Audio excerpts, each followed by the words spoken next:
Welcome. Today's webinar, it's February 23rd, 2023, and we're going to go ahead and get started. Let's see here. So our webinar facilitator is Awista Atkins, Training and Development Coordinator for the Native Learning Center. She has been very helpful in uploading the presentation and all the materials that you all as participants will be able to access later today. So we do appreciate her help and assistance in getting us ready for today's presentation. So just a disclaimer, the webinar provides a summary of fundamental concepts and requirements and procedures, but obviously that's within a 90-minute time frame. So of course, if we don't get to everything or any questions, I as the presenter will definitely provide you with my contact information, but we did want to let you know that we try to be mindful of everyone's time. How to interact with today's presentation is simple. So there are a couple ways. First and foremost, it's the chat area. So I want to welcome Barbara, Clifford, Curtis, Desiree, let's see here, Elizabeth, and if I pronounce this wrong, I'm sorry, and Adina, Nakia, and Ruth. So I want to welcome you all to today's webinar, and I invite you to use the chat area. This is the way that I'll communicate with you as your instructor. But then also too, we have the raise hand area at the very top of your screen. So you can use that to agree, disagree, or step away rather than closing the room out. This will help you to return to the presentation if you have to take a phone call or check an email. We do know you're at work. You might be at work. So some other things about this particular webinar format is that at the very bottom, you'll see on the left-hand side, there's this files area. These are actual documents that you can download at your leisure. This webinar is being recorded, so you'll be able to access it at any time once it's posted to our site. However, in the meantime, if you'd like to just go ahead and download those things, you'll feel free to do so. And then also in the middle, we've got web links. And so these are active live links that you can click on to access some of the materials that we're going to talk about today. As I mentioned before, you have your chat area, and that's how you and I will communicate primarily. So I'm looking forward to meeting everyone. As of right now, go ahead and I know your names, but if you want to put your name, your position, or the organization you work with, that would also be helpful, I think, because this is a great networking opportunity for us to engage with each other and learn from each other. So with that, I'm going to go ahead and really get started here. I don't know. Yeah, so I guess I'm going to go ahead and do this introduction. I know that we've got someone from the NLC that's going to be popping in here in a moment. I believe I'm going to make them a host now as well. Okay, so I've got some support from the NLC. Their staff is going to be in the room with me, but I'll give you a little background about myself. My name is Marie Bonville, and I'm the owner of Sunlight Armor Homes. A little bit about me is I used to work for the Seminole Tribe of Florida. I did that for well over 13, 14 years. I was the adult vocational administrator, tribal professional program development manager. This is in their education department. And then I moved over to the Native Learning Center. So this is kind of home away from home for me. I was the director of training and technical assistance for the Native Learning Center from 2012 to 2016. I moved to Atlanta, Georgia, where I opened a small company with my husband. It's a general contracting. We provide residential remodeling and construction. And then also I have my real estate license in the state of Georgia as well. So I have a realty group that I operate. I'm still working very closely with training and technical assistance for Native communities. Specifically, I've worked with the South Dakota Native Homeownership Coalition most recently, especially on their virtual training programs for the Native American Direct Loan. That's to really promote Native veterans homeownership opportunities. That is one program that it's near and dear to my heart. And then also enterprise community partners in working with Cheyenne River Housing Authority to provide additional support for their housing practitioners. So really, I love investing and learning more about what's going on with our practitioners, how we can help them to provide more adequate training for our borrowers, right? Because whether you're renting, purchasing an existing home, or building a new home, nobody wants a high utility bill. So that's what we're going to talk about today. Our renters, our pre-purchase, our post-purchase. Sometimes we forget about them, and the high utility bills really goes back to affordability, right? A lot of times we have a hard time getting them in the helping them, assisting them with getting in the home, and then imagine having those high utility bills as well. So utilities and easements are another element in rural communities where we're also facing having to explain to our borrowers what does this mean for them. um, the location of their home, some of the time, sometimes it's the fact that they are going to have to make changes to very complicated plans that they've already set in motion because of these easements. So we'll talk about what it means for them when it comes to their utilities. And this webinar will review how to plan for it when building a home, as I mentioned, but the benefits of energy efficiency, other ways to save, from light fixtures to insulation. We're going to get into how to protect our client's budget. So let's see, I have several of you have put that you work with um, development manager, I see resident services program specialist. And so as you're building or supporting a home buyer education program for your community, then it's going to be important for you to understand the why renters would value from this information, what home ownership value this gives folks that are just trying to figure out how to, calculate their debt to income, right? How to calculate their loan to value. So for us, it's we've got to understand their whys and give them some resources and some tools and some tips so that they can be better at energy efficiency, because this in the long run is going to save them money. We also want to provide guidance to efficient budgeting and planning for utility and easement costs. Again, in the communities that I am serving as of right now, these are not existing homes, right? If you're in a more populated or dense area where the homes are closer together, or your housing authority or your housing department is facilitating some sort of community development, that's great because all the infrastructures are pretty much already included. And that's what the typical home buyer faces when we go to purchase a home. There's some assumptions being made that we need to talk about with our clients. So I think that it's really important for us to kind of provide some support. And so mm, I like to have fun. And so in my webinars, my question to you is, who is this gentleman? Does anybody know who he is? So before we actually get into some of the um, deeper discussions here, does anybody know who he is? You can put it in the chat area. I know for myself, I my parents, when it came to energy efficiency, it wasn't that they were necessarily looking to, of course, they wanted to reduce consumption. We had that value of knowing not to waste water or waste electricity, to turn off the lights when we're not using them.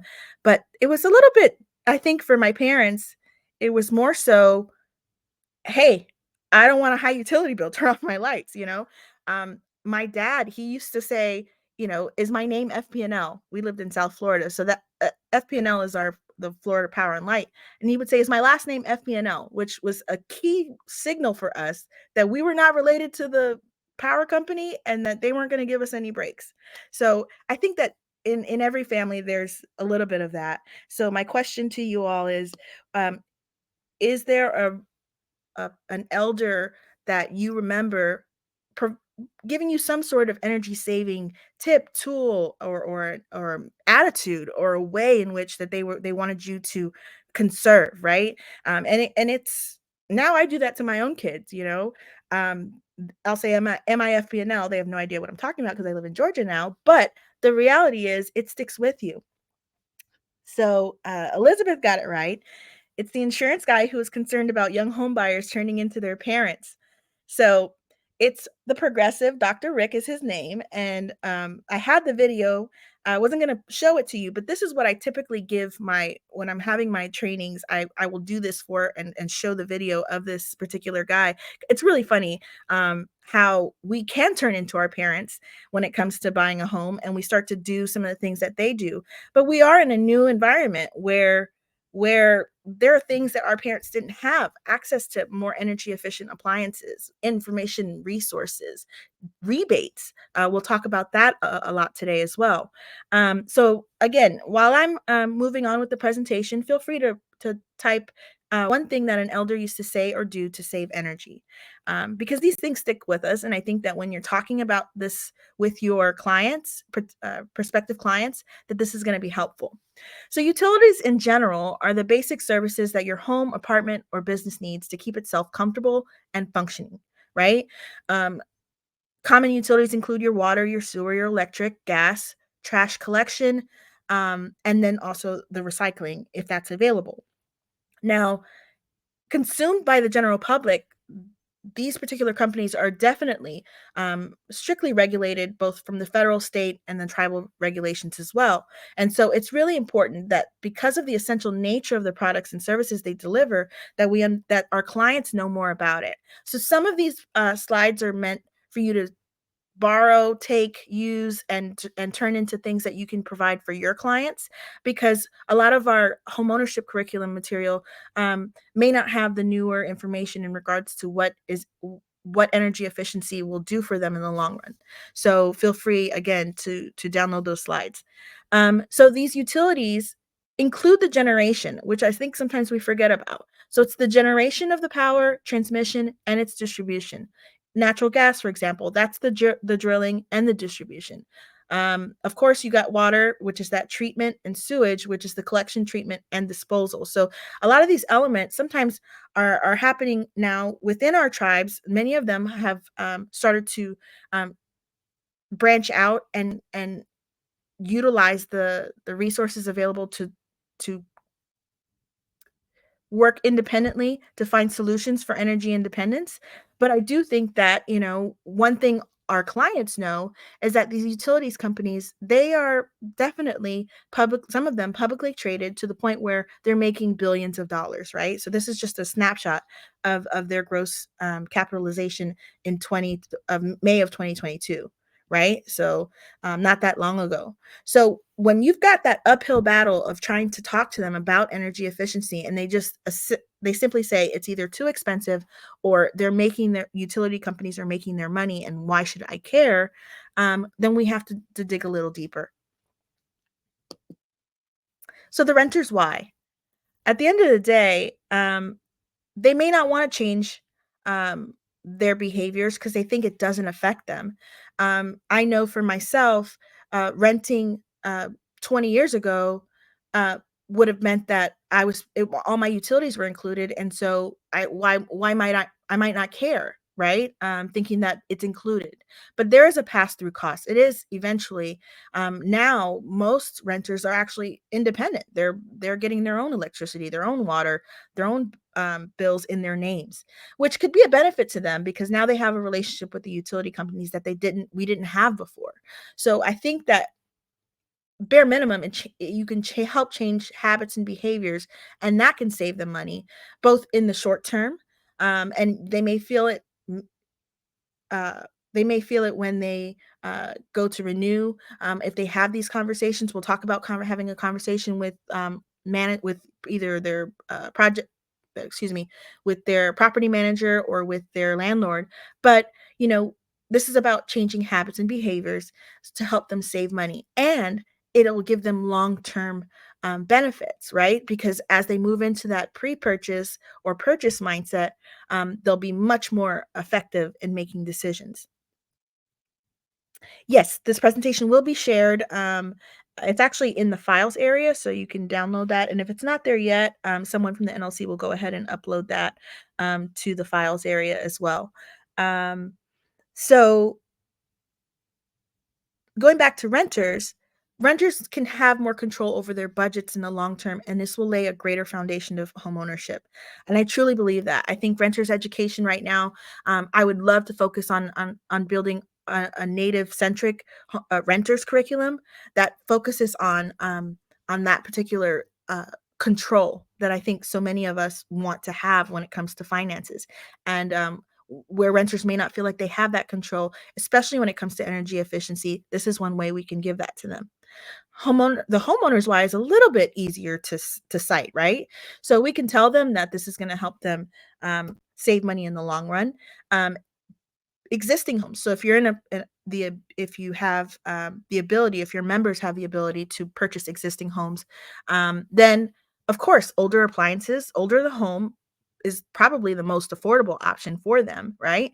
Um, However, they're less energy efficient than newer homes. So planning for these things protects that savings account. And then, of course, with new construction, you'll have your own costs that we'll discuss. So that rainy day fund that we always talk about, um, we want to protect. So when it comes to residential buildings, 95% of all US buildings are residential.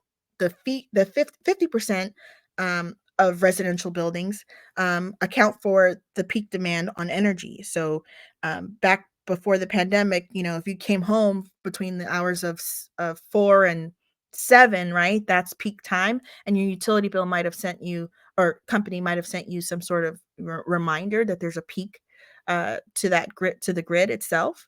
21% of residential buildings um, in the U.S. This is where the energy itself is being expended, and then also 20% of U.S. CO2 emissions comes from residential buildings as well. So, in terms of the share, residential buildings and the use, we can do much better at letting them know how they can reduce their specific energy costs and what it will do.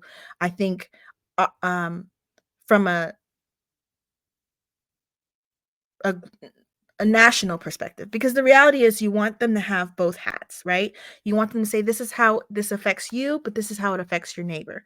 And I think in tribal communities, they definitely have a more intimate sense of what's going to help protect their resources and that of the generations ahead of them. So knowing that when we start our classes, there's always individuals who are much more interested in, I mean, they'll go, some of them are on the extreme end and say they're going to go ahead and be off the grid altogether. But there are a lot of folks that are definitely ready for the energy discussion, even in the beginning. And so we don't want to discourage them. We want to give them hope. So household energy costs, and this is where it gets a little bit. I think it's stark for us to realize, but um, the Energy Efficient Information Administration. This chart comes from them, and it's the average annual energy bill by housing type. And so single family detached, which is the primary um, uh, single family home that we're all used to, 3 bedrooms, 2 baths, um, that energy cost is around 1850 or so a month for the average household. Um, as you can see here, so that baseline, that dotted line is that 1850. Single family attached, so that would be a townhouse, a little bit lesser, a little more than 1500. Multifamily units, so those 2 to 4 unit buildings, um, duplex, triplex, um, much less, right? Because now they're working off cost per year. Yes, this is cost per year. Um, so And then, of course, family units, those costs are a little bit lower, but manufactured mobile homes. So here's where with the tribes that I'm working with in the South Dakota area, many of our homes are manufactured homes. And you see that those costs rise again, back to that a little under 18, more than 1800, but so this is where I definitely feel like it's really important that we talk to folks about um, not only what the US is, the average US household is spending per year, but then also what they can do, right? So when you look at it from this perspective, let's go to subgroups, right? Based on income, race, ethnicity, and age. that can tell you a little bit more. So again, that 3.1%, that's the energy burden that most families feel. Low income with older adults. Well, that's most of our households, right? We're multi-generational households.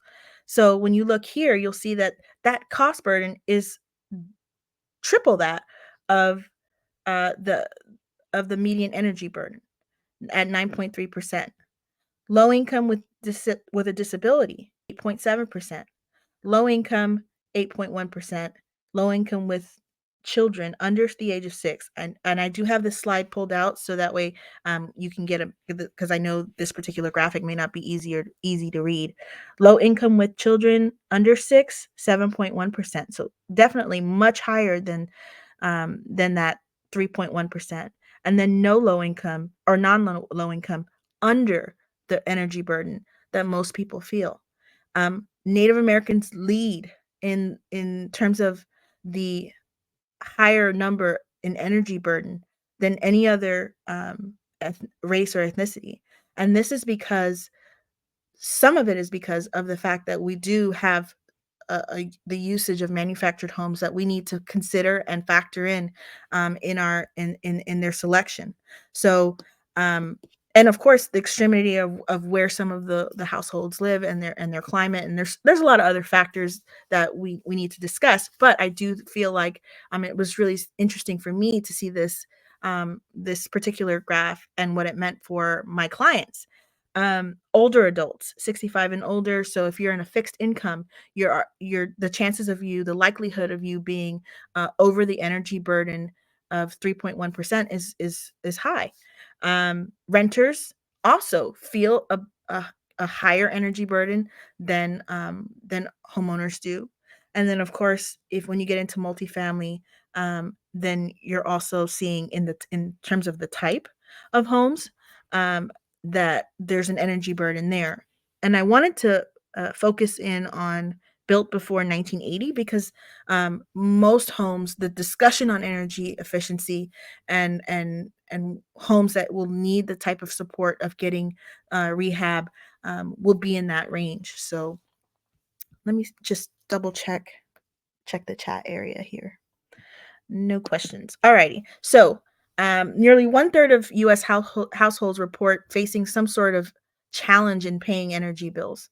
Um, 1 in 5 households reported reducing or foregoing necessities just to be able to purchase food.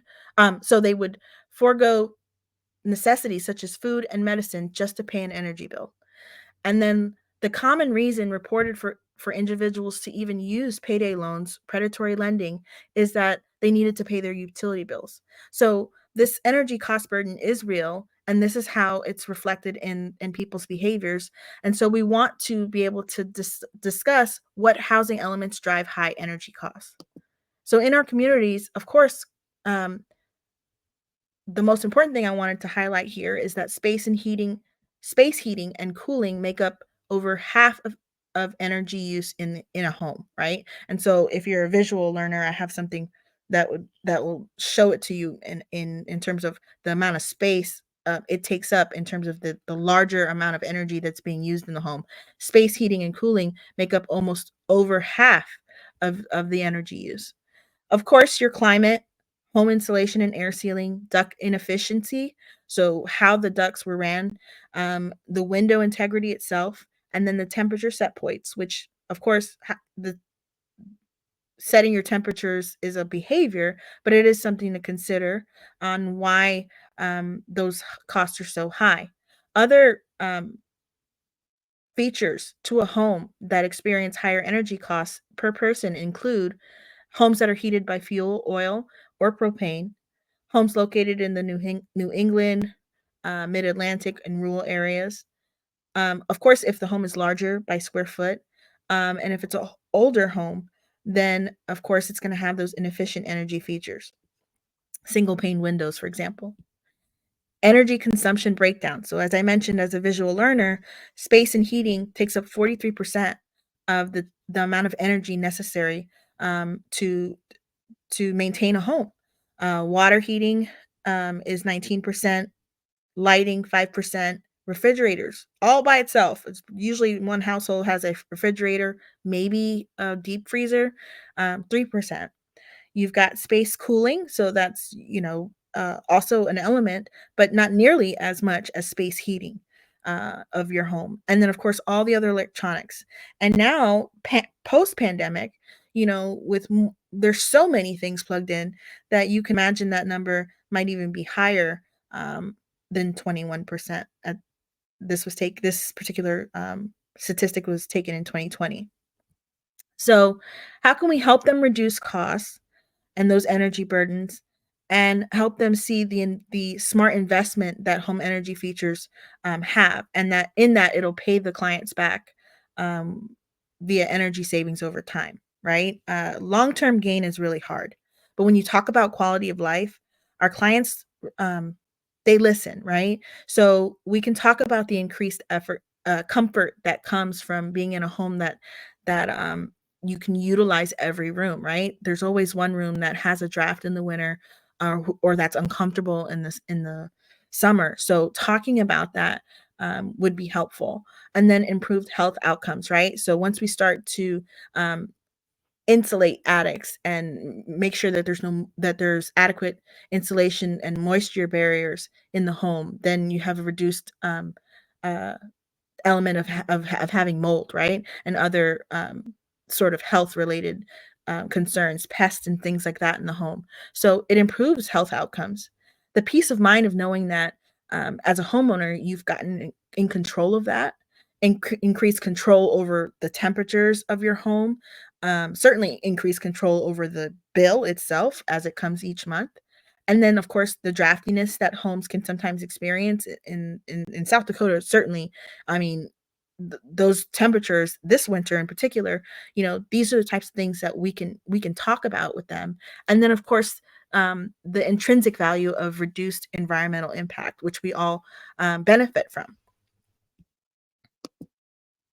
So, energy consumption and energy efficiency and the connection between the two. Of course, reducing the monthly bill depends on the size of the space, the number of household members, the age and location, the home type, the way, in which it was built, and then the seasonal changes. We know that there are some things they may not be able to change. However, renters still can do things to reduce their carbon footprint.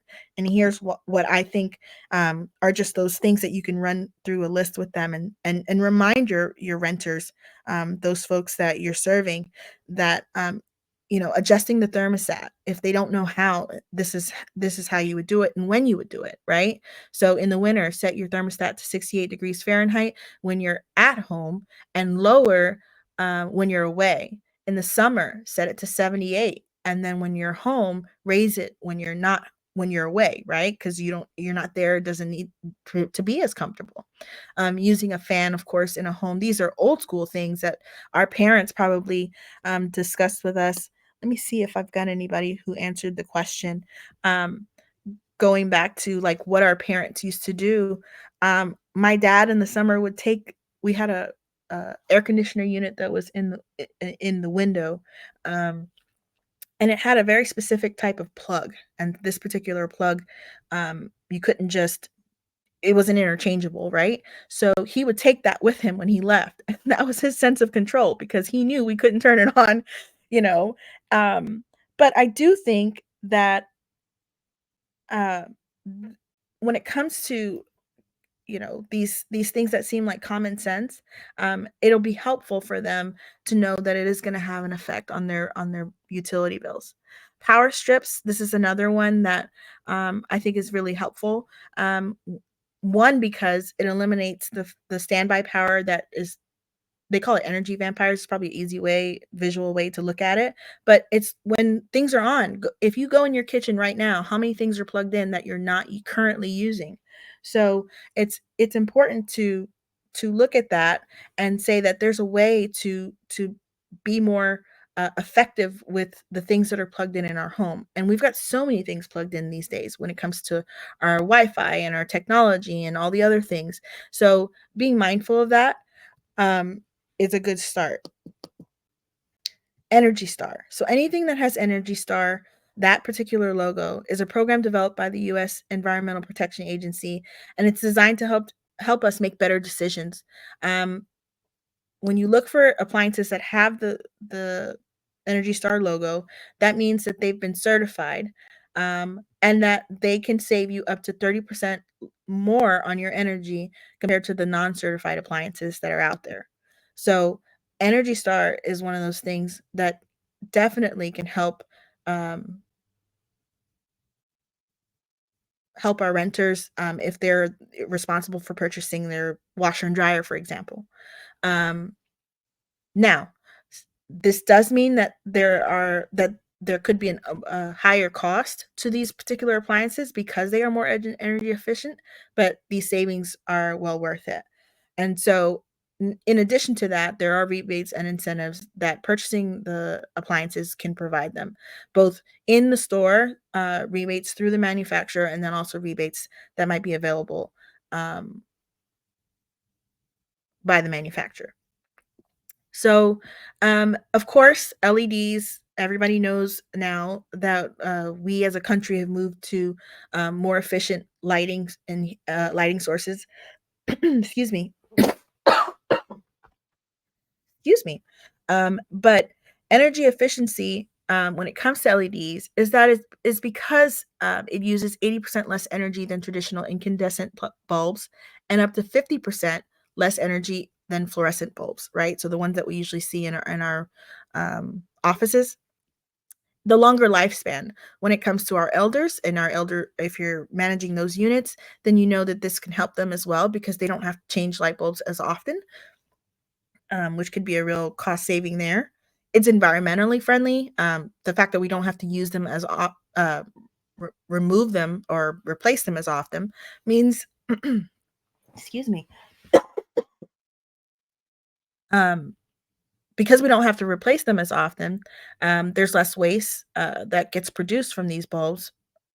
And then also, too, there's toxic chemicals that were in the um, incandescent light bulbs and the fluorescent light bulbs. So there's that. And the fact that they're durable, if anybody remembers, the thought of breaking a light bulb meant it was an all-day event to clean it up because you wanted to make sure every shard had been accounted for.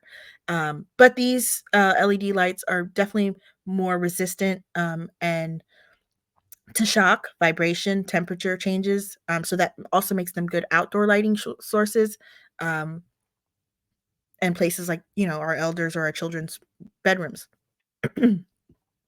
These are other consumption options that you can mention to your renters and homeowners alike. Give me one moment.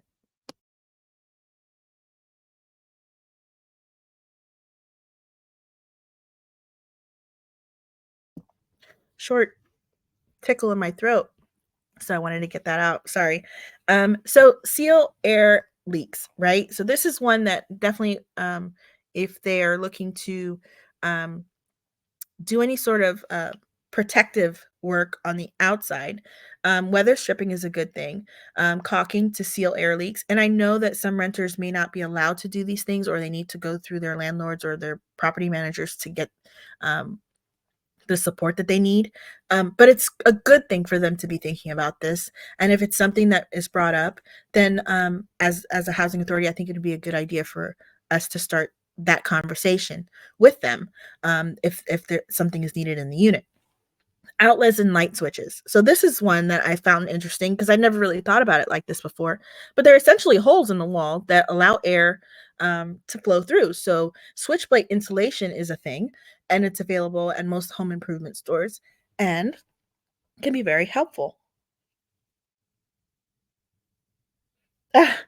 so I think, as I said before, communication is important, and this idea of talking to your landlord and property management is going to help them in making better decisions. So, asking what the average utility bill is for renters, right? If you have that information for them, then they can make decisions as to whether or not they are ready for that. Now, homeowners, and there are several things that homeowners can do, and you'll see them all highlighted here. Um, Ceiling ductwork, for example, this is one area that I wasn't as familiar with. I know that I personally never understood the return air vent system, and my husband would get very frustrated with me because I mean, it certain things would mess with my design, but, I'd block the vent. I'd put a chair somewhere where he felt it was blocking the vent, and I didn't understand the value that that has, on, as far as energy efficiency and how hard the unit has to work to heat or cool an area. So I've since learned my lesson, and so sealing ductwork and making sure that that is airtight is helpful. But then also air leaks and adding insulation, and we'll talk much more about insulation in a moment. We've got installing renewable energy. Of course, that one is a little bit more costly. So we don't go into that as much as in terms of renewable energy. But I do think there's tons of information and resources and money out there to discuss renewable energy if someone's interested in that. Replacing windows, certainly, you can budget for that. You see it coming. It's not like your kids have, nowadays, I don't know that anybody is strong enough to break a window, with the newer, more energy efficient windows. However, these types of costs, you can see them coming and you can plan accordingly. Upgrading lighting appliances and water heater. We'll talk about tankless water heater as an option. And then, of course, improve or replacing your heating, cooling, and ventilation systems, right? Your AC, HVAC systems. So we'll talk about those as well. So protecting your home's elements from the basic elements. Um, Energy efficient homes can save homeowners up to 30% on energy bills. So Home Improvement Expert is a program that basically provides the homeowner with much more guidance in terms of how to protect their home. And so what's neat is that in older homes, right? So for example, attics, they may have extensive holes, cracks, missing air barriers, and insufficient insulation. This is allowing unwanted heat, loss in cold weather, heat gain in hot weather, and infiltration of contaminants year round. Going back to that health element. So, what can you do? Um, these particular enclosures and talking about the different types of ways that you can protect these enclosures will help keep contaminants such as moisture, dust, pests from entering the home and reduce moisture related durability problems as well. So, real quick, if the, I'm going to go ahead and pull out the enclosure checklist. And this is just one of many, right? So the great thing about this particular resource, which is available as I think it's number 2 here, attic air sealing and insulation. So you can kind of get a feel for what this particular one looks like. However, um, let me go ahead and pull it out.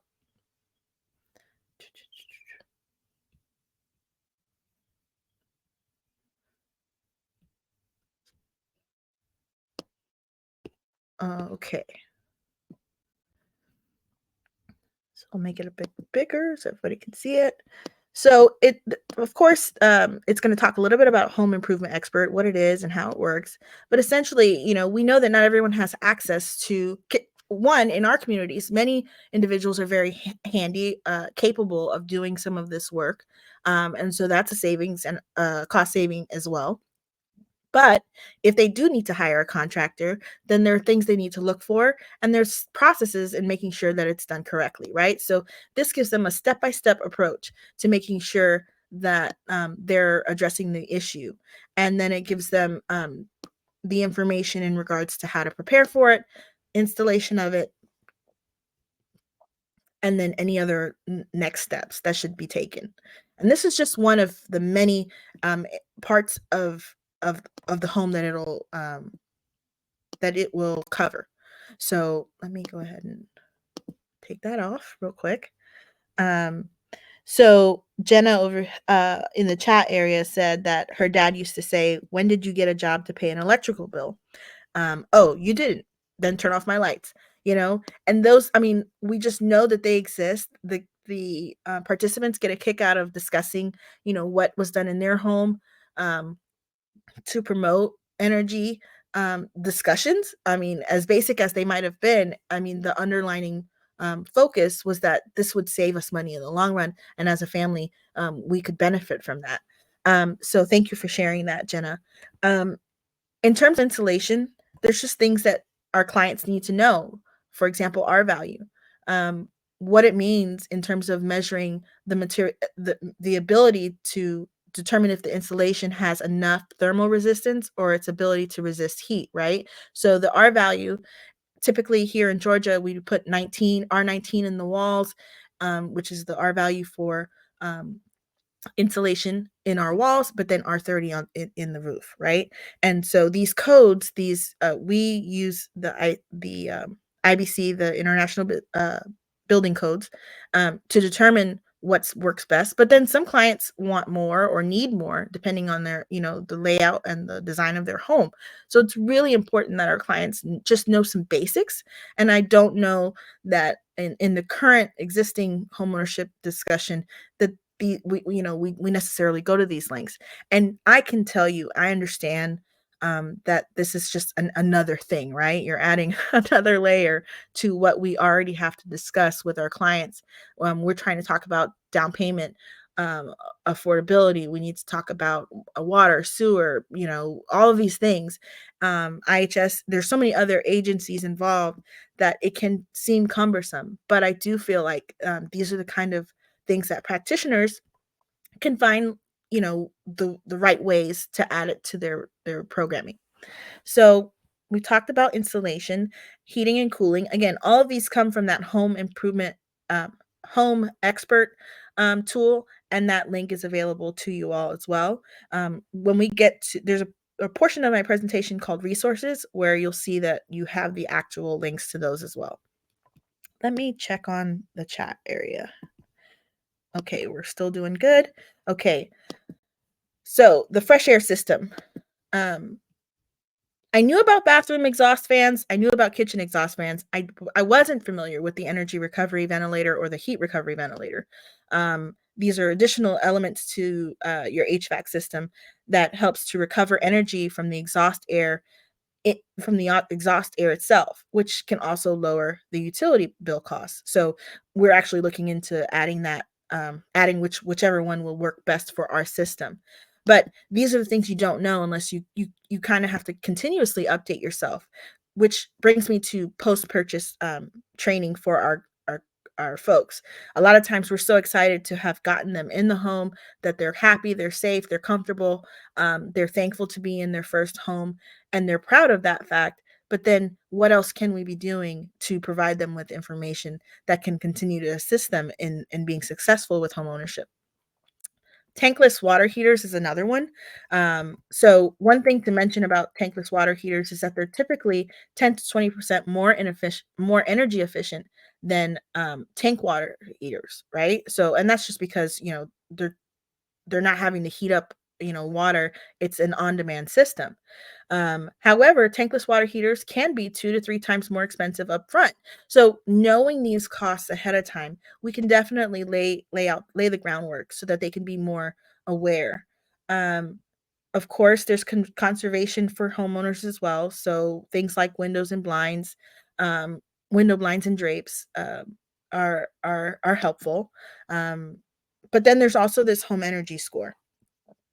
Excuse me. And if you don't have a home energy score, then or a provider in your area that can provide you with this particular specific score, definitely utility providers do give you um, they do give you the ability to go ahead and get some sort of evaluation. So I know some folks will say, "Well, I don't have any provider near me," and that may be true. You don't have a home energy score provider near you, but most utility companies will come out for low or no cost and provide you with adequate understanding of what could be fixed or help or improve your home and its energy use.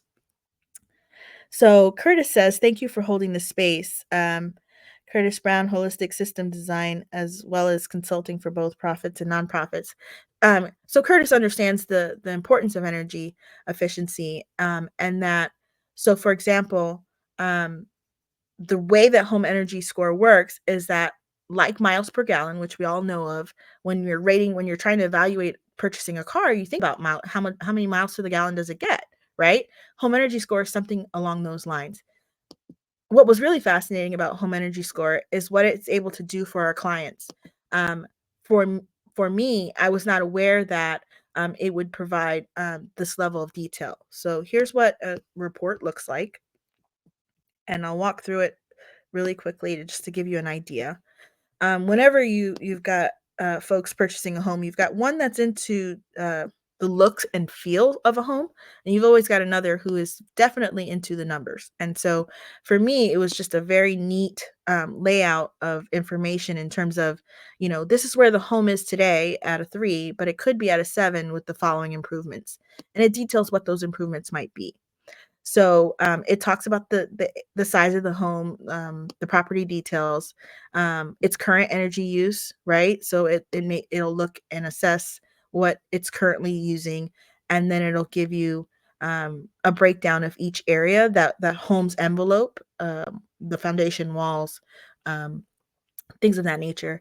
Um, and then it'll also give you, what to repair now, what to repair later, and any additional comments that the contractor might have or the inspector might have. So, I just think it's a really great tool, and it's something that you as a housing authority could look into, providing, to your existing homeowners or renters or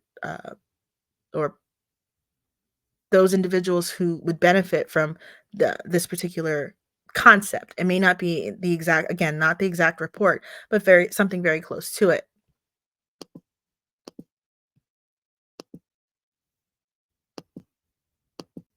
So, another neat value, that this produced is that then it gave Fannie Mae and Freddie Mac the opportunity to see a need for, energy efficiency refinancing options, right? So there are mortgage or refinance options that are available specifically for energy efficiency upgrades that homeowners can participate in. So, I think prior to this, it didn't there was the idea that the market, for energy efficiency, wasn't there, is something that we now have. So cost-effective improvements and then the score with improvements is what I like the most about the home energy score. But now let's talk about planning for utilities, right? So according to the US Department of Energy, home buyers can achieve 40% energy savings by incorporating energy efficient design, construction, and equipment. I will tell you firsthand that typically those are the first elements to go once the homeowners start to see, and the breakdown in costs, right? What things will cost can drastically change. What your when you see your bottom line, it'll drastically change your habit, or your not your habit, but your decision.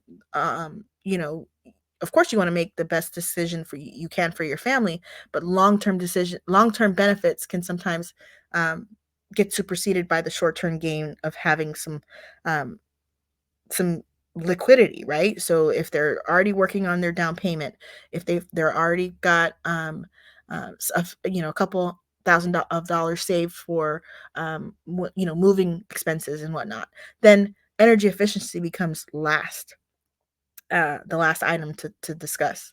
So, in working with the Cheyenne River Housing Authority, they decided on a virtual homebuyer education and training course, which provided 12 weeks. We did use Pathways Home, NAIHC's Pathways Home. We also used OESTA's Building Native Communities and some other resources, but neither of them had the energy efficiency component, that allowed us to work with all the other elements, right? And comprehensively explain what was going to happen to them once they selected a home site. So we kind of had to do our own version of that, where we provided special guests to include the Cheyenne River Sioux Tribe's land resources, Indian Health Services, utility companies, and the housing authority's construction management, because they would support our home buyers in the inspection process.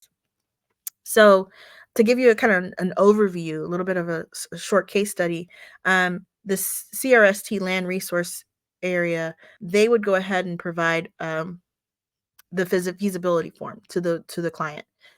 They would require a aerial photo and legal description, and then of course you can see here it says can sewer services be provided to the location, yes or no. So they would have to have this filled out by each utility company, and it would have to be brought back to land resource. So for the first time in the entire, they would go through about 6 weeks of training before they ever heard that the average cost per home site for water and sewer facilities is 24,000. So if for some reason um, Mini Wash Day, which is their water company, wouldn't be able to provide water, and they had to go some other route, then now when they get to the IHS and the water and sewer section of this process, they'd have to come out of pocket that $24,000. So this is why it was really, really important that we have this conversation ahead of time. Another element, that we kind of take for granted. I think if you already own a home, you assume that there's some sort of access that all utility companies would receive, but we don't realize that it starts with an easement. Utility companies need the right to access public easements in order to be able to install, maintain, and repair, the infrastructure. And so, in the case of IHS, they needed to make sure that these things were already in place. They needed adequate timing to make sure that everything was taken care of, including the site lease and easements. And our clients just didn't have that piece. IHS performs the site surveys and designs the water and sewer facilities, but the home also must be on site. So that takes quite a bit of planning, because they won't entertain the idea of putting sewer facilities on the property and expending those costs without knowing that the site is prepared. And what I didn't mention before, these are manufactured homes. So here on the right, you're looking at one of the homes that was brought to the location where the homeowner selected. And these sites, on top of that, a tribal member could choose anywhere between 2.5-acre sites to 5-acre sites. So this is a considerable, as far as the amount of land, or what the home may need in terms of lines and whatnot. It could be considerable in terms of cost. So it was really important that we had this conversation ahead of time. Also, the utility provider, I'll talk a little bit more about him, but the free and discounted energy audits that they similar to the home energy score, is something that they discussed what those services look like. Demand response programs. So certainly, if you decrease energy during that's that uh, focus on behavior, right? So if I know it's a high demand time frame, 4 to 6 on Friday, they usually give you a 2-day or a day heads up, then you can adjust accordingly and save money. And then they give you incentives for that on your bill, credits on your bill, because they see that behavior change. And then also rebates for energy efficient purchases. This particular Morro Grande, which is the utility provider for electricity, they provide those rebates as well, and he listed them all for them. A little bit more about land use I wanted to mention is that these easements may be located on your property or adjacent to your property. So sometimes there's an assumption that the easement itself, um, that you're going to be able to access that electricity pole, or you're going to be able to access uh, that that water connection site. However, in the case of one of my clients, um, they weren't granted access. The easement was denied by the other property owner. They paid for the pole. They didn't want anybody tapping into it, and so that was a cost that our client had to incur, and then was an assumption made on their part. So avoid building in or near easement areas as well. That could be another cost that our clients are not familiar with or aware of. And so when you've got folks wanting to put sheds and barns and other sort of structures that we need to be careful, because if there's an easement on the property, they may have to move them before proceeding Insulation inspection. So I talked about manufacturing homes as the primary home of choice because of its affordability factor. But these prefabricated structures are built off site and they're transported to the site, right? So construction management, what they would do is go and inspect the deliveries to determine if any major movement has taken place when it came to the insulation. So that was one that was identified by the utility provider and something that CRHA decided that needed to be standard in terms of paying attention to that because there was significant movement in the insulation during transport. So I thought that that was a great catch. The other thing is if, like many of our clients are on budget, fixed incomes, right? If they're on a fixed income, then they'll Morrow Grant in particular, they wanted to make sure that they told their individuals about budget billing. So the way budget billing works is that, they'll look at a 12 to 24-month period, and based on that consumption, they'll determine what your average monthly bill would be. And then you could go ahead and count on that as your fixed bill per month. Now, of course, there is that ability to um, there is an ability that you might have to either pay because you've spent so much more in the summer or so much more in the winter. So you want to avoid owing or overpaying. But for many individuals, it just makes better sense. It's easier for folks to be able to budget, knowing this fixed amount. Gas supply lines. So one thing to note in regards to cost is that these are the costs as per 2020, 2021. And so you're looking at, um, you know, some shortages in terms of both labor and the materials themselves. Now, today's costs may include the fact that you've got inflation and rising costs with certain things as well. So these numbers, I'd have to double check to make sure they work in your particular area.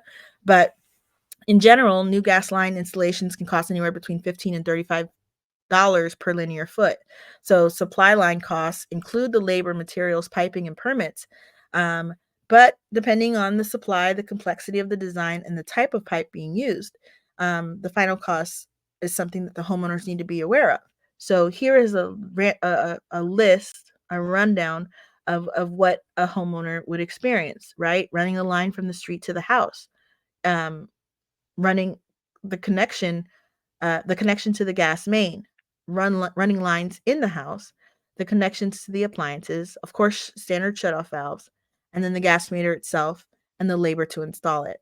So these are just some of the costs. And again, these you'll have to check in your area or with your construction management team to see what those numbers look like for you all. But I do think that it was a real eye-opening experience for our clients.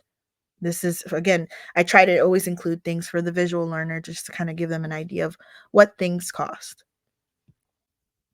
So and location matters. Going back to these 2.5 acre sites, when you're digging a trench for a pipe in a straight line, it's more cost effective than the horizontal directional drilling, which is what individuals what they'll have to do if they um, put some sort of driveway, sidewalk, road, or some other obstacle in the way of the line itself.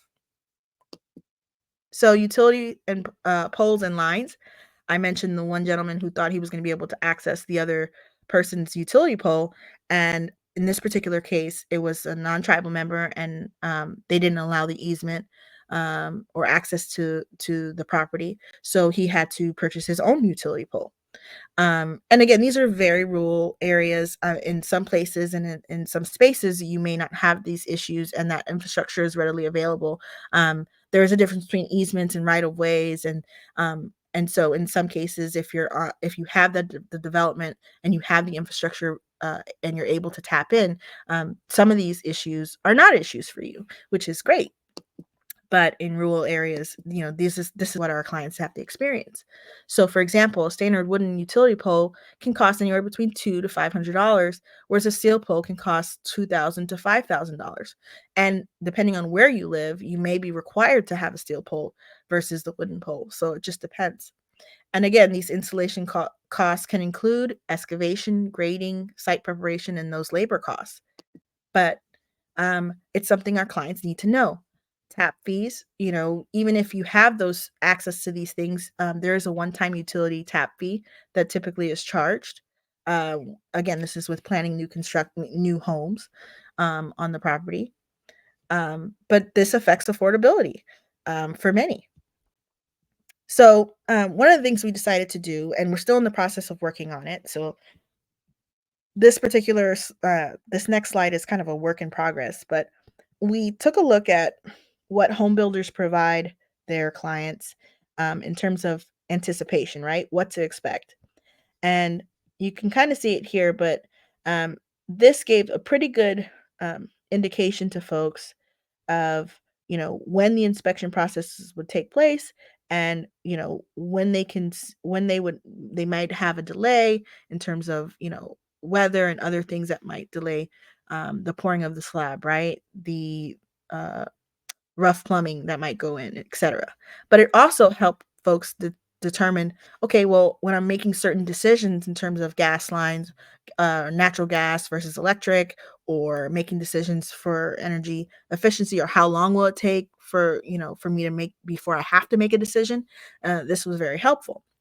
So the next step that myself and the staff will take is to look at how we can create something like this for us, for our own communities, so that our clients will be much more efficient at making these decisions. So planning for utility costs when building a new home, certainly researching utility connection tap fees, average monthly utility bills in the area, consider the size and the physical location of the home, and researching the energy needs versus wants, right? Because again, you've already put money into, or put time into, saving for down payment and other costs. The same way we prepare them for inspection and appraisal fees, I think these are the necessary. Um, Getting quotes from multiple contractors is another one, because that can definitely delay the process if you're ready for a particular utility, but then you don't have the right folks in line to make sure it's done, and it's done well. And then planning for those unexpected costs. So saving based on useful life is a good way to promote, I think, for our homeowners, that for folks that are already in homes, by saying, okay, well, it's 2023, so if you purchased your HVAC in 2013, it's 10 years old, right? Saving money based on the replacement year is a good way to plan ahead for the investment of newer, more energy efficient unit. So now we're on to the counselor reference sheet, where we can talk a little bit about things that you all can do to provide additional services and resources. So this particular counseling sheet, you'll see here, it has that the local utility provider itself, the state and local agencies. You, of course, uh, this was created by HUD, so you can add your tribal agency and any sort of resources that are available to you, and then the incentives and the rebates that exist, right? And do I have that one pulled out? I don't have it pulled out, but what I do have is it's uploaded in the resources. And so the link is there as well. Then there's the low income home energy um, assistance program, right? And so LIHEAP for short, which is what we all call it, they have a heating season toolkit, which I thought was appropriate this winter, as it's still going on, is to go ahead and provide outreach materials to your clients. And so I provided that link as well. Of course, HUD housing counseling. Tribes and communities can participate in HUD housing counseling, and if you're already a HUD housing counselor, it is a reimbursable uh, education resource, and it is a reimbursable. What's the word I'm looking for? Activity. Gosh, my HUD days. So it is a reimbursable activity, and as such, it's important to note that when should we be doing this? Pre-purchase, post-purchase? I think all of the above. um, easy actions that you can take.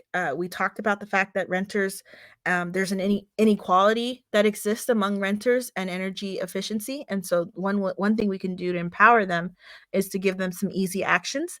And so this checklist is also available, and I provided the link for that as well. And then, of course, do it yourself, right? So um, there are tons of information. I think I brought out. Let's see here.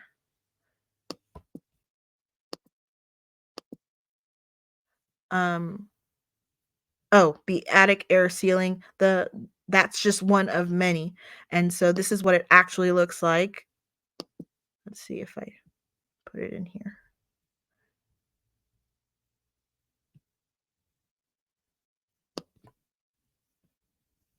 Oh, attic air and ceiling. So that when you download that particular PDF, you're gonna get that checklist, but there are several others, and this is the link to get you there.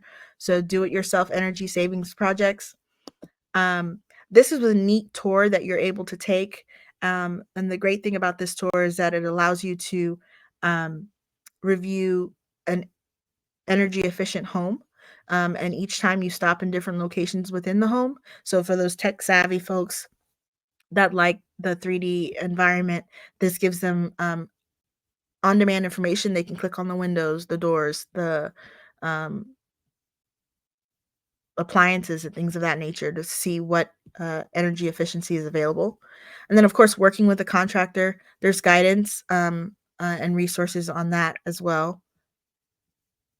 The home improvement expert, this is what I was looking for.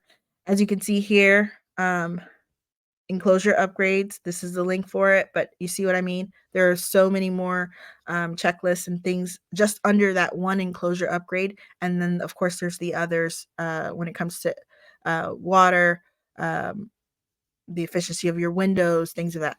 So definitely take a look at that. And then I do have some other information. I'd be remiss to not to mention the excuse me. I need to take a drink of water. The Inflation Reduction Act. It was a mouthful. So essentially, let me move this out of my way.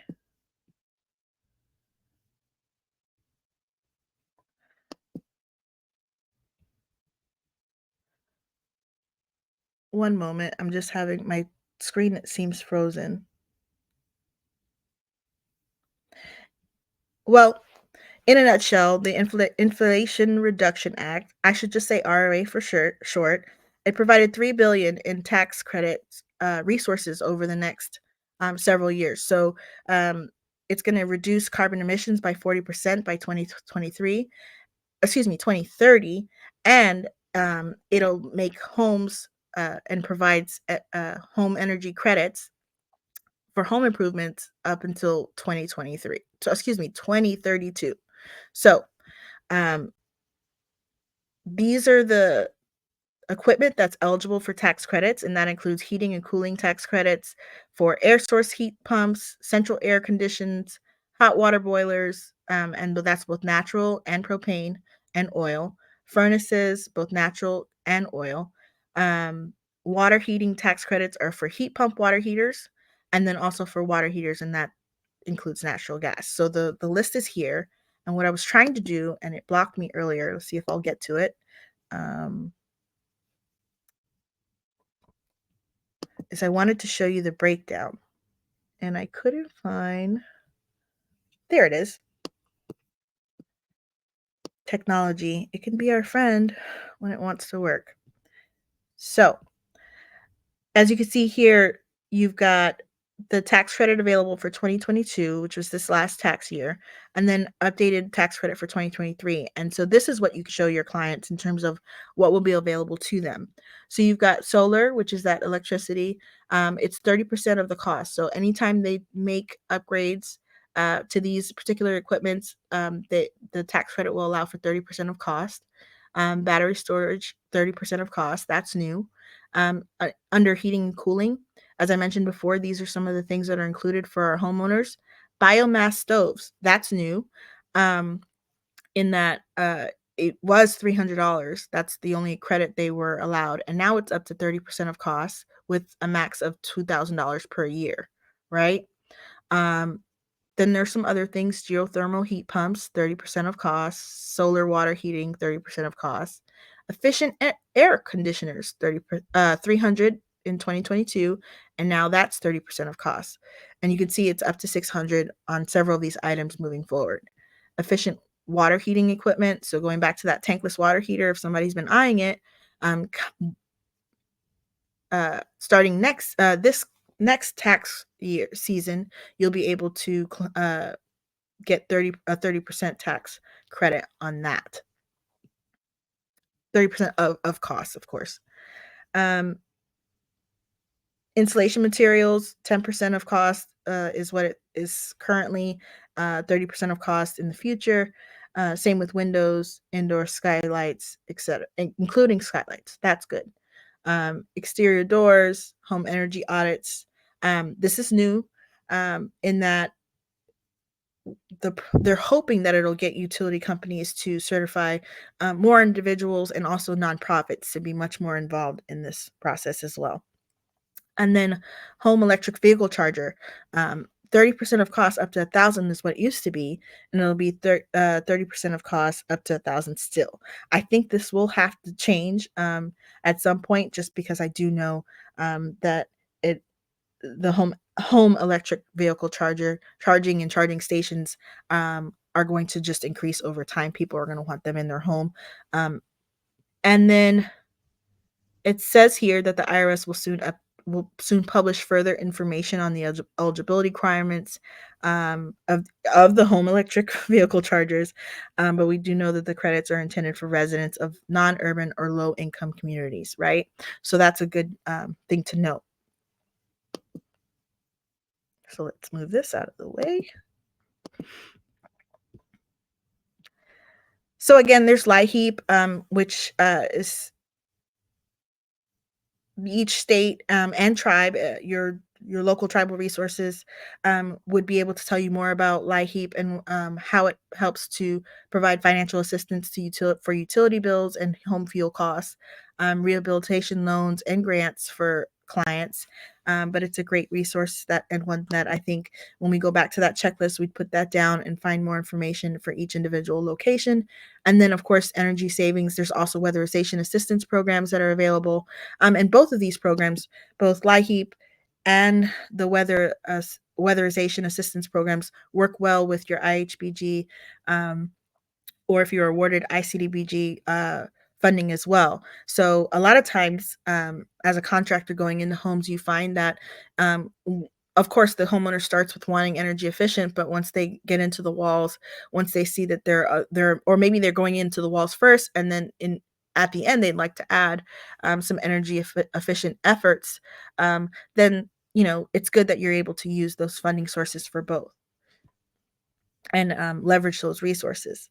So let's see here. That is that for Utilities 101, from installation to energy efficiency. But if anyone has any questions, feel free to put them in the chat area and we can definitely have a discussion. I do have a few questions for you before we finish, so we're not actually done just with the slides. But I'm going to go ahead and put the first one in the chat area because I know some folks,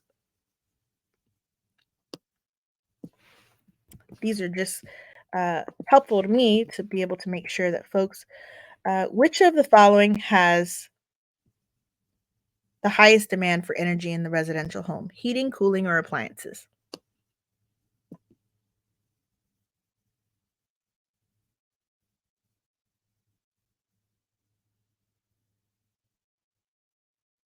So while you're doing that, I'll tee up the next question. My apologies, I'm moving your stuff around. Sorry, NLC. um,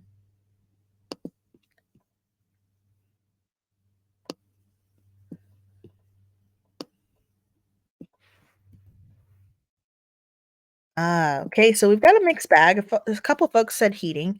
It's actually heating. So heating your home definitely takes up 48% more in terms of energy.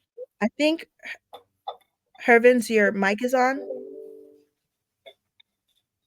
Hi, Marie. It's me. Can you hear me? Yes, I can hear you. Well, hello. Hello. Hi.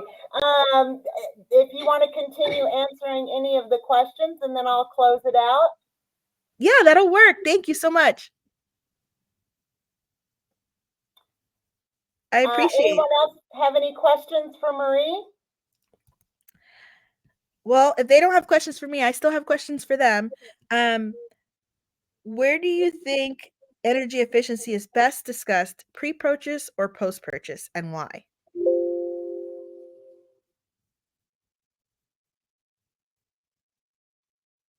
Okay, so Clifford Martell is asking, I would like a point of contact, or I would like point of contacts with other native tribes that have been able to work through some of the same of these areas to get housing for those not able to gain housing through alternative sources.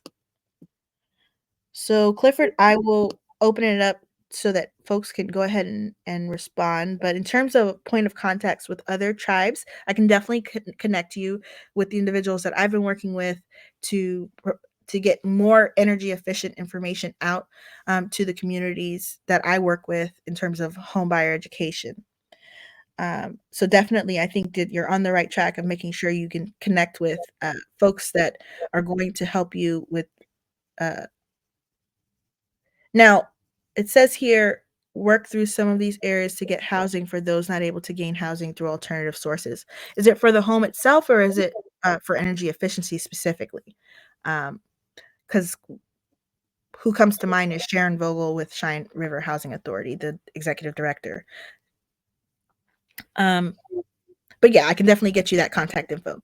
Um, and then Jenna Prado says pre-purchase to have information going into this purchase, pre-purchase so that they can be educated to make educated decision, says Megan. Certainly okay, so most folks say pre-purchase. It's interesting because even though it's a HUD housing counseling activity, it's actually under post-purchase. So I think we're all on the same page that it's much more effective for our individuals to start getting this information pre-purchase. And if anybody's currently doing that, feel free to put in the chat area what that looks like for you. This is something that we, as of um, the creation of or the introduction of the inflation, I have a hard time saying inflation, reduction act, it was just something we felt this is really important. And then look how many benefits that they can get. Now, when we first start our classes, our individuals state how much they would like to have a home that was energy efficient, that you know use less resources, and so they were concerned about their consumption, but they didn't necessarily have the tools. So this is definitely something that we've worked on, and we'd love to continue to work on it with other folks. So if there's anyone who's using it currently or has other tips or tools, feel free to put their efforts in the chat area as well. And then I've got one last question.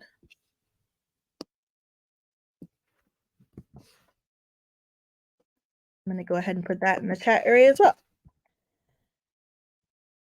What is one resource tool we discussed today that you can use or include in your home buying education? So if you're currently using, if you're currently providing this training, home buyer education training, what would you add? So for me, it's definitely the checklist. I would love to start working with our post-purchase individuals, checking in on them, because again, typically we're only checking in with them once they've hit some sort of pre-foreclosure issue, right? And I don't want that to be our very first contact. I would love to be able to, you know, start that conversation again. And I think that this is a really great way to do that. So July says rebates and checklists and reviews, right? So that's the perfect way to kind of restart the conversation with them and say, hey, how's it going with your utility bills?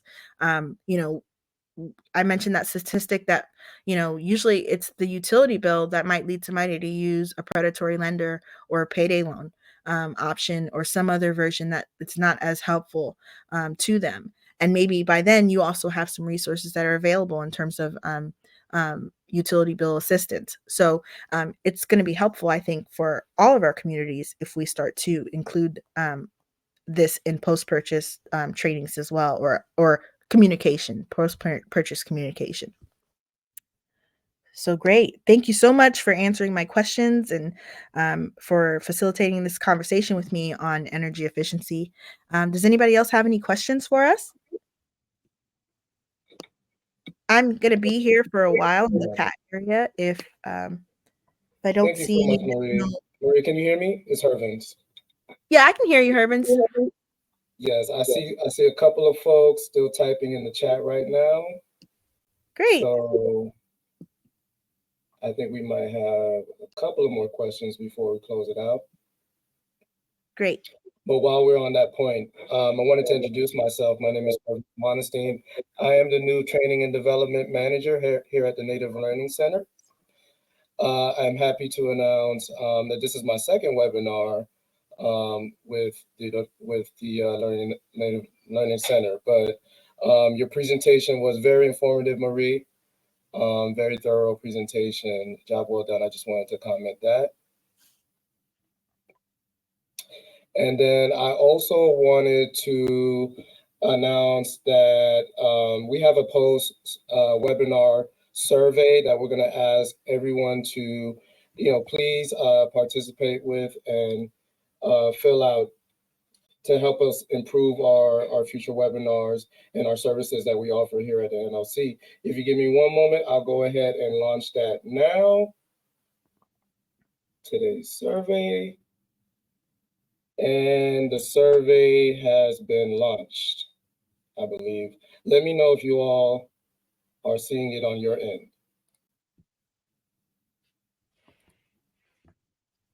The link to the post-webinar survey. So Don asked, was there any more PDFs attached to this webinar? So I think that was a question for you, Marie. Sure. So let's see here. We've got the presentation itself. It's number 4 on the under files on the left-hand side of the presentation screen. So that's number 4. And then you've got the PDFs of the inspection review timeline. That's the DR Horton new construction timeline. That'll help you develop your own version of that for your clients. And then we've got the home improvement expert, just the one, attic, air, and ceiling, but there are hundreds of checklists. And so what I did was, if I can go back here, you'll see that you would go to this link here, and that would take you to the other PDFs. And then I will also say that web links has a few of will take you there directly as well. So if you go to let's see here, I think it's number 2, energy saving guidance. That will if they hit the rocket, it'll take them directly to where they need to go.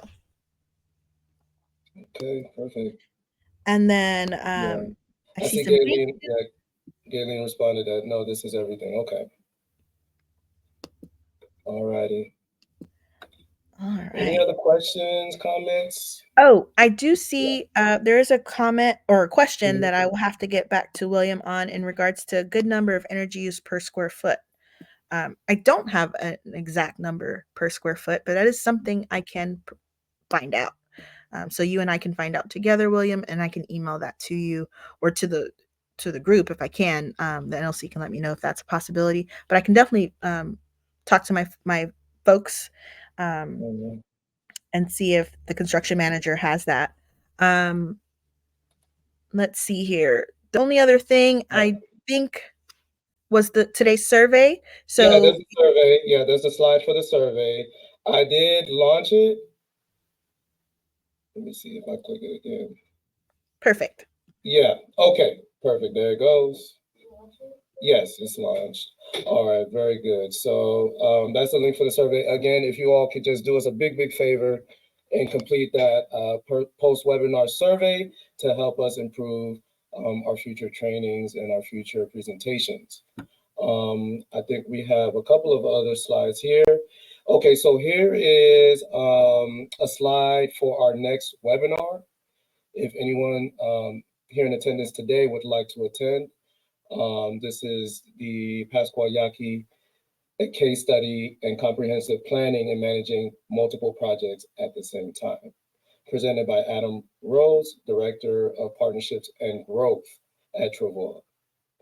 Okay, so that's next Tuesday, February 28th at 2 p.m. Eastern, 1 p.m. Central, 12 p.m. Mountain Time, and 11 a.m. Pacific. Registration is, of course, free. Okay, so if anyone has any questions about this next webinar, you can reach out to myself or one of my team members here at the Native Learning Center, and we be happy to answer any questions or help you with registration and attendance for this webinar coming up. All right, and if you'd like to access any recorded webinars at any time, you can connect to our website. You can visit our website, and you can peruse any past webinars that we've hosted. We archive all of them online, of course. All right, and check out our social media, of course. We're on Facebook, Instagram, LinkedIn, Snapchat, Twitter. Also, our podcast is distributed to these platforms here, if you'd like to listen to our podcast. And thank you, everyone. Have a wonderful day. To close it out, I'd like to once again say thank you to Marie for the excellent presentation and the information. And of course, thank you to all of our attendees for joining us. Have a great weekend, everyone. Thank you.